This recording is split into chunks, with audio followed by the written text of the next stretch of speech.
So today is Friday, the 11th of February, almost January, and I'm going to level with you here. I am wrecked at the minute. It has been an eventful week, to say the very least.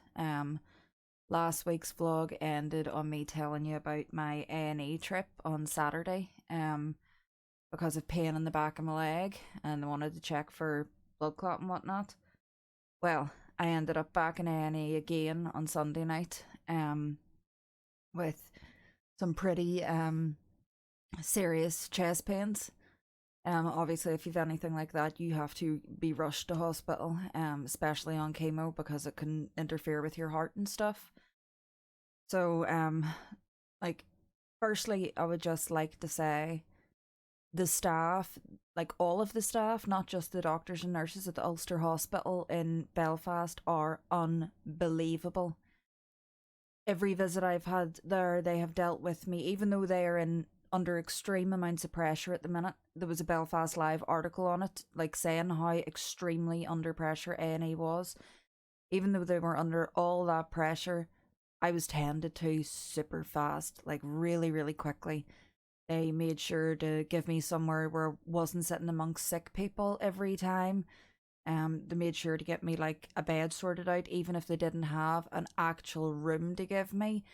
Like on the Saturday, as I said, I was in like the plaster cast room, but they had a bed and everything in there just so that they could give me somewhere on my own. And it was the same on Sunday night. I was seen to really, really quickly. They then wanted me to have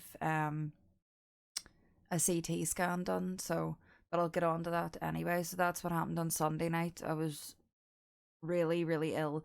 They done bloods, they monitored me, they done all the stuff, that like basic obs. Um and everything seemed fine. My temperature was a wee bit raised. Um I've noticed like my normal sort of just normal temperatures around 36 at all points. But if your temperature falls below 34 or above 37, then you have to contact the helpline. Well, my temperature was 37.5 degrees Celsius in hospital, but they were okay with it because I was right. It was shingles. I broke out with the worst case of shingles I have ever had in my entire life. Um, I will insert pictures now, so if you don't want to see them, then I don't know, fast forward a bit, they'll go away. But so bad, so unbelievably painful. It was horrible. Um, like the pain from them was crazy. I knew that it was shingles that was starting. I've had them so many times before, but obviously they have to be very sure it's not a blood clot because you're susceptible to them on chemotherapy. Um so words come to me. But yes, I know that pain. I know the pain of whenever it's starting. Before there's a rash, before there's anything, there's a very specific kind of pain that you get in the area that's going to be affected. And I was right. It was shingles. I felt the pain I saying this.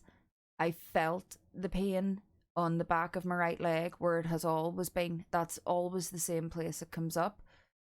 They asked me in the hospital, was it getting pain shooting down my leg? And I'm like, no, it's shooting up, which was weird because I ended up breaking out in shingles the whole way up. So you'll see in the photos anyway. The first like the biggest patch of shingles doesn't look as bad as the smaller patch. Trust me, they were both equally as horrendous as each other. It was awful. But yeah, I was just incredibly tired. I got home from hospital. I think it was coming up to 12 o'clock on Sunday night. They asked me in hospital, um, did I want to stay in hospital or did I want to go home? And obviously given me the option, and I said I would prefer to go home, and the doctor kind of agreed with me because it would keep me further away from germs, being in my own house rather than in a hospital setting. So I just ended up going home, and I'm glad that I did.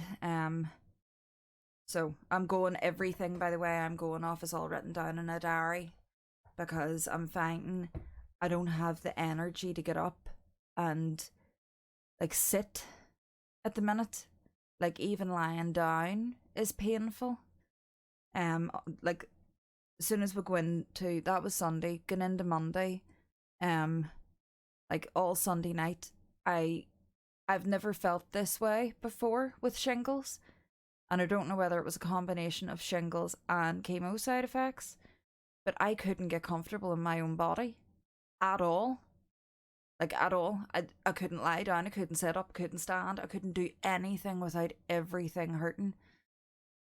So on Monday morning, I phoned my GP and just explained the situation to her, and told her, like, there's nothing about any of this. Like, I couldn't sleep, I couldn't do anything.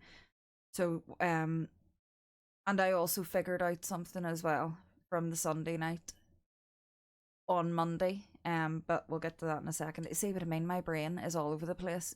It's being poisoned. People, give me a moment.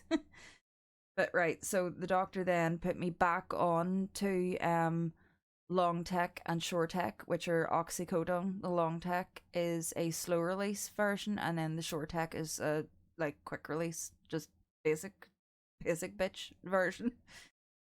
Take one of the slow release in the morning and then at night, and then in between, if the pain breaks through, take the short tech in between. She also gave me amitriptyline to take at night, to take 1 or 2 at night, and that should help me sleep. And she said, and it'll also, help me feel an awful lot more comfortable in my body, because it works for neuropathic pain. She said that if that didn't work, then get back, and she'd no problem in like giving me a sleeping pill or something, which I haven't needed. The amitriptyline has been great. It's like, I think it's not so much, I've always suffered from insomnia, but that hasn't been what's been keeping me awake. It's been the pain of just being in this body has been keeping me awake and not being able to get comfortable.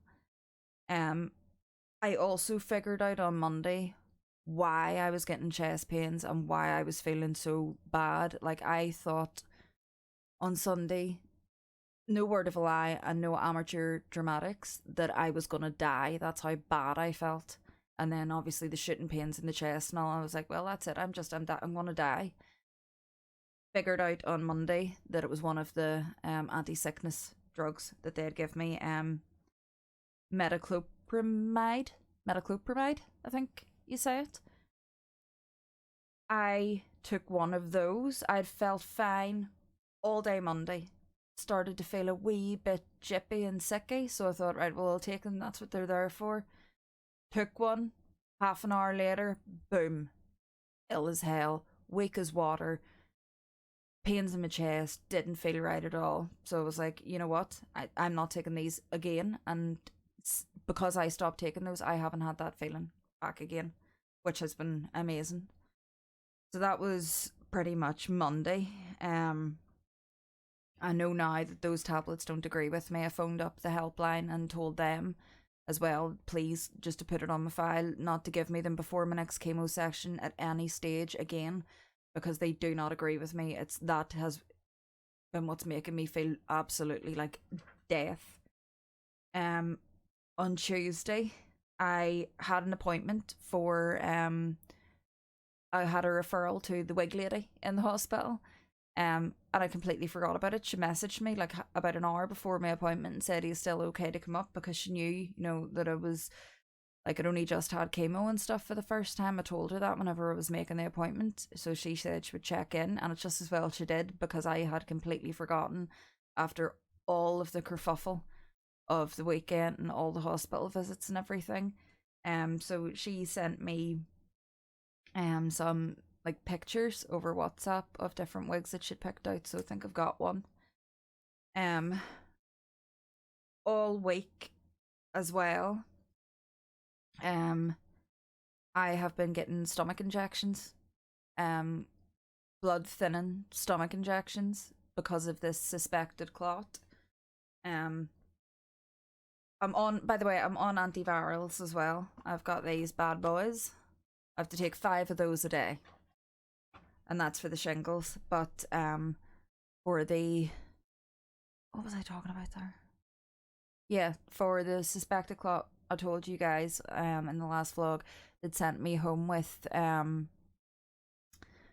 like blood thinning injections that I had to get in my stomach every day until, you know, I had my scans done.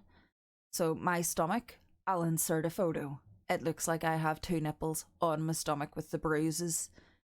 And I figured I'd adjust, like, the skin wasn't being squeezed tight enough whenever they were going in, so it was causing them to bruise. But yeah, it looks like my nips have dropped off my boobs and onto my stomach.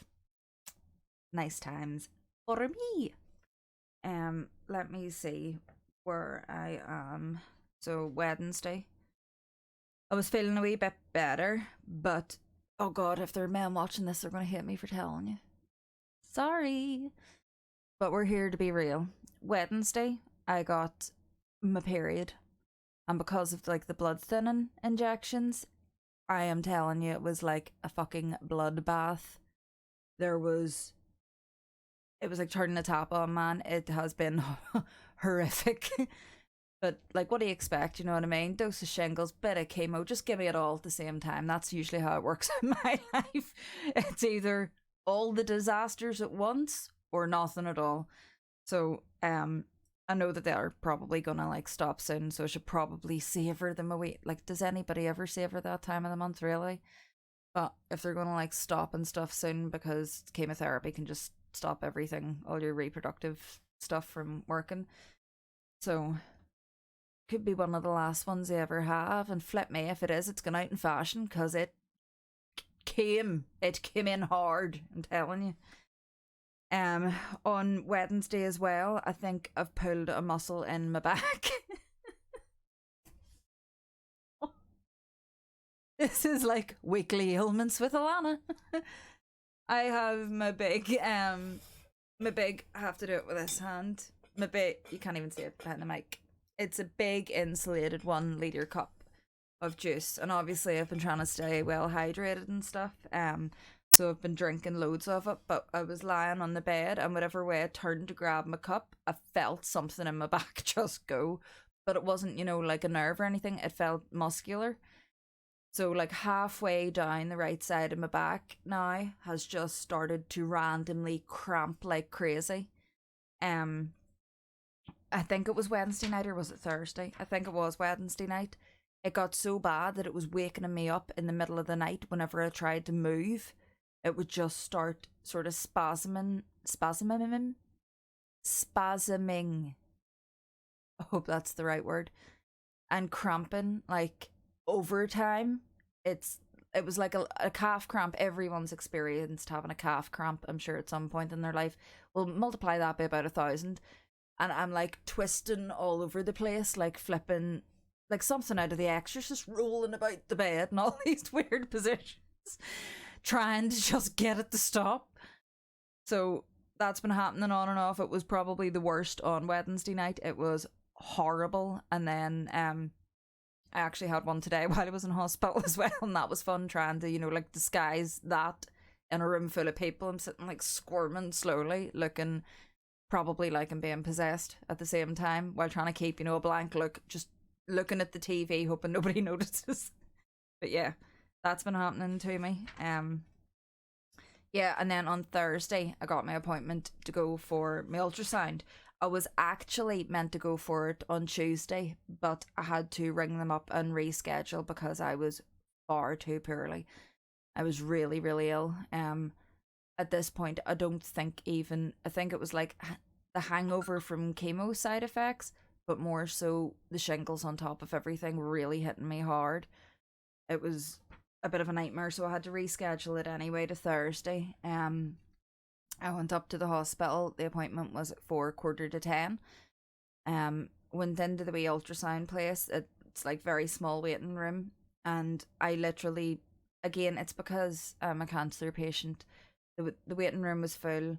I went in, sat down, and almost instantly, as soon as I got there, I was called, and I could feel people's eyes burning into me as I walked out. Like, who the hell does she think she is? And why is she getting seen so quickly whenever we've been here and all the rest of it?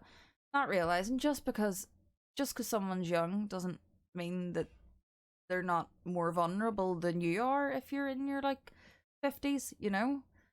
So went and had that done.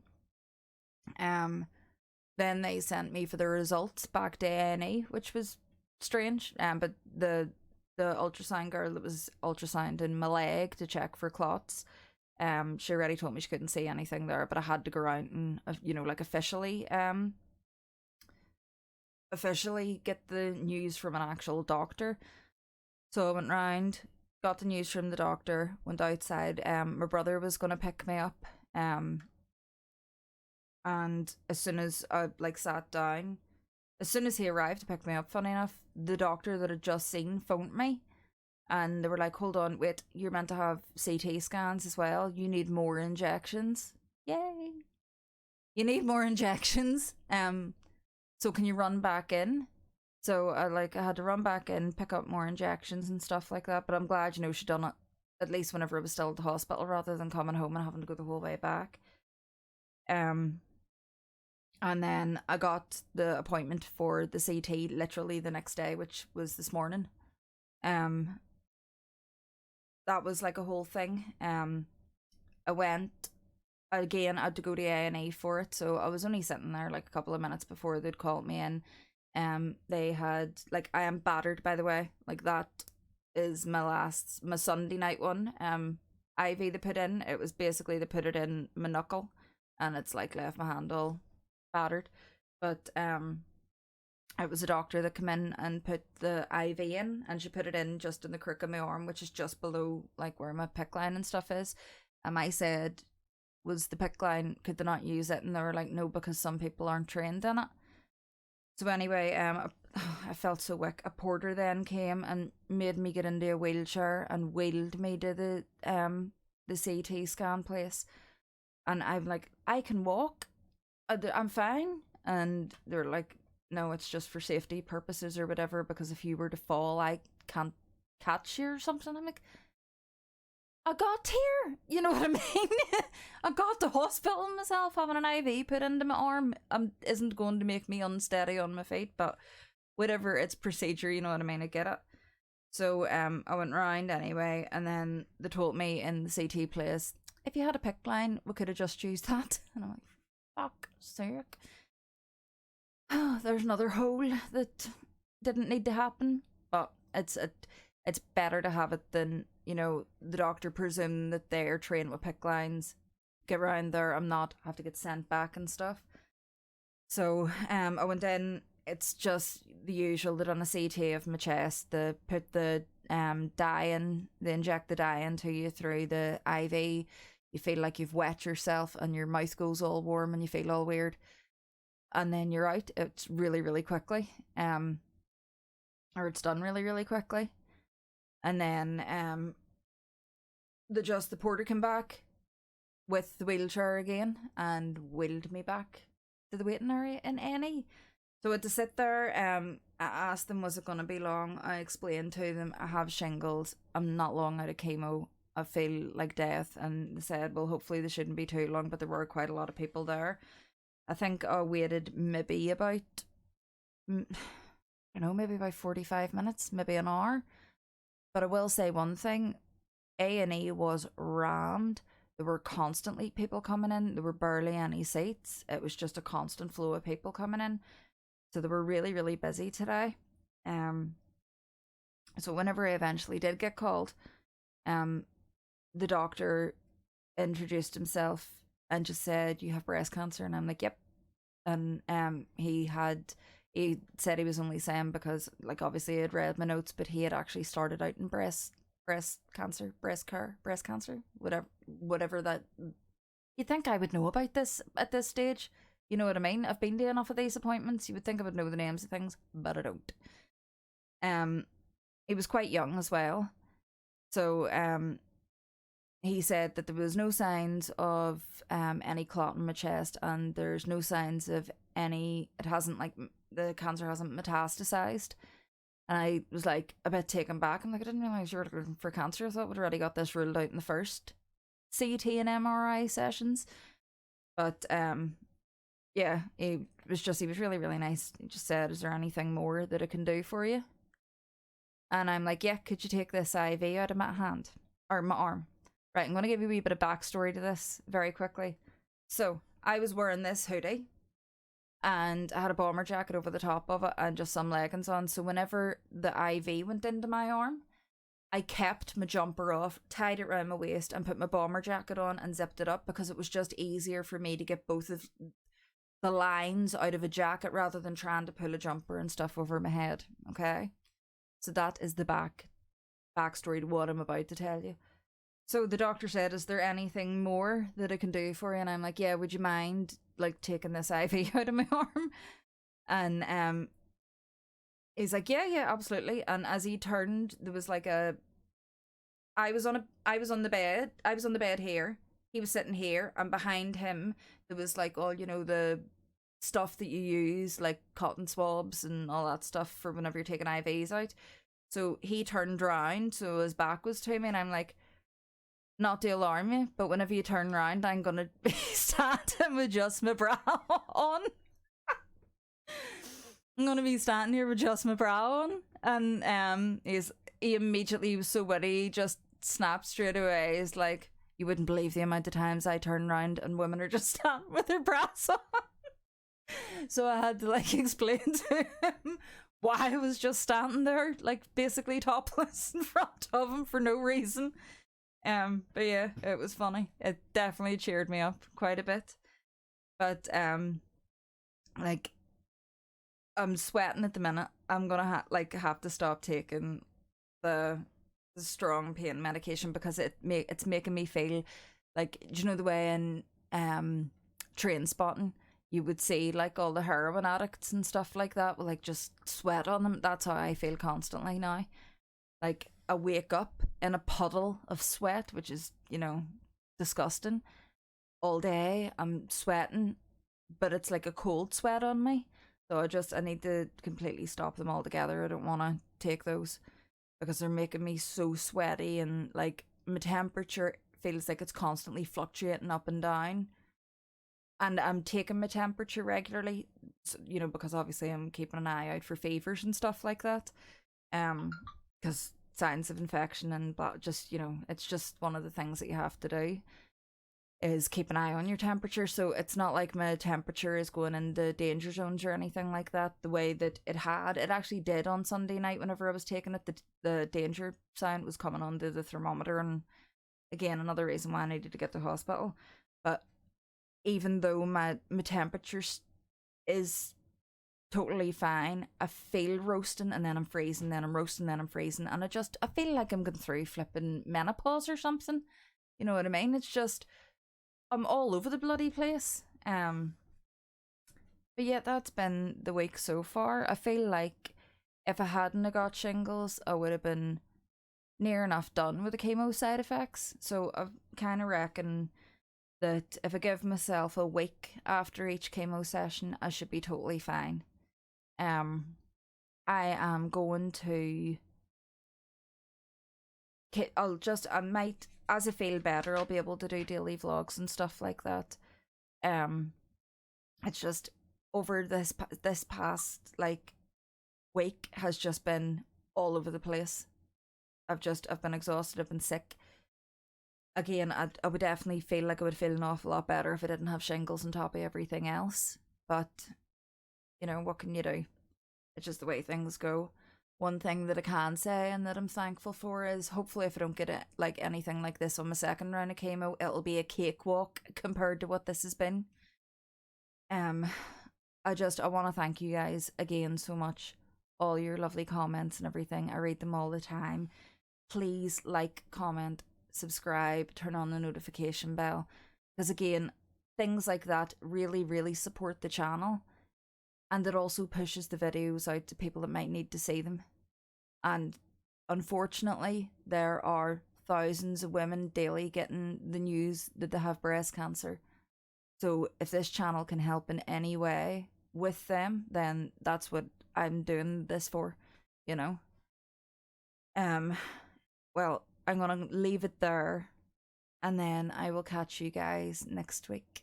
And hopefully I don't have any more hospital visits, man, because it's absolutely exhausting. It's too much. I'm telling you. I want to chill out for a bit. But anyway, I've been talking for long enough. Thank you so much for watching, and I will catch you all next week.